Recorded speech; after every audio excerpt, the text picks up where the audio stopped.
So, ladies, I had a dream, not last night, night before last. So, let's see, Monday night, Tuesday morning. Anyway, the dream was, I think, big. So, in the dream, Christine, those of you who remember Christine, who used to do my hair, was supposedly working on my granddaughter Justice's hair, but Christine looked totally different. She had let her hair go out to her natural dark color and black pants, beautiful silk black and blue blouse, printed blouse. Anyway, I think she was trying to change Justice's hair in some way, which I wasn't real pleased about, and so I was putting, like, the cape they put over you when you're doing somebody's hair, and it was white and gold. I was putting it over Justice. I said, I don't want this to hurt your clothes, or in your clothes represent your calling. And Justice in my dreams usually is not my granddaughter. It usually means justice or God's justice or righteousness or whatever.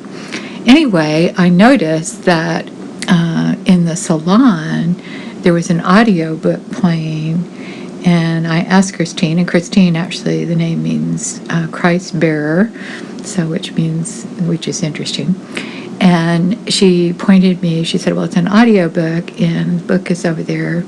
It's on a table. So I went over to look at this book, and this book was like, I don't know, like anywhere from 6 to 10 inches thick, and it was green, which means envy and pride and all sorts of bad stuff. But the interesting thing was I was looking at the title, and the title was Sycher, Sycher, or Sychar. I can't remember if it did an E-R or A-R. So I look, and the author, get this, the author of the book was Behemoth, which we all already know that's not good. So I looked up the word Sycher, Sycher, means a very bad man, which is interesting. And Sychar is a place, it was close to Shechem. It was where the place of Jacob's well. But in the literal Hebrew, it means end, E-N-D, the end of something. And so I just said to Christine, can I borrow this book? Can I take this book? And I was sure, and that was the end of the dream. So I puzzled over it. I sent it to Leslie yesterday. We kind of puzzled over it a little bit.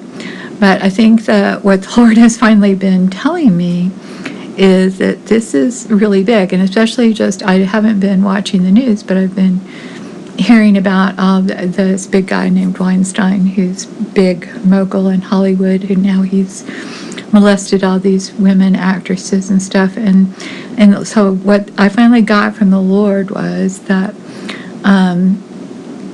there has been in the airwaves, if you will, again by this behemoth,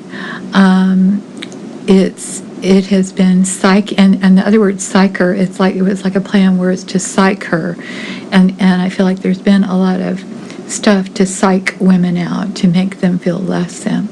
So what I was getting is in the airways there's been this whole thing to psych women out and to edit them, of course, because that's what behemoth does. It edits the voice of the Lord. And even in Christianity, because that whole Christ bearer, Christine was trying to alter justice.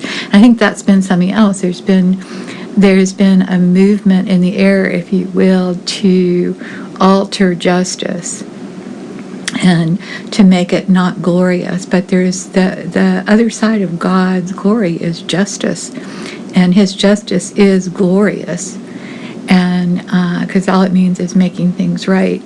So what I got is, and in fact, and the book is learning that's stored up for this time, and this book was given to me or allowed me to have it. And I think what God was trying to tell me is there is an end coming to this editing of women, because that Sychar was also a place where Jesus met the lady at the well. It was Jacob's well, and she was the great evangelist. She went and told, all the people in the town everything about Jesus, and they all believed. It was in Samaria. They all believed in Him because of her. So I think there's been a great editing of women as Christ bearers. And I think what God's trying to tell me is it's coming to an end, and at the same time, there's going to be justice in the airwaves for men, bad men, who have edited women, whether in the natural or in the spiritual. And it's so. Anyway, that's what I'm getting. I'm thinking we can just say yes and amen and join with the Lord in that prayer, and understand that He is taking the edit off of us as Christ bearers.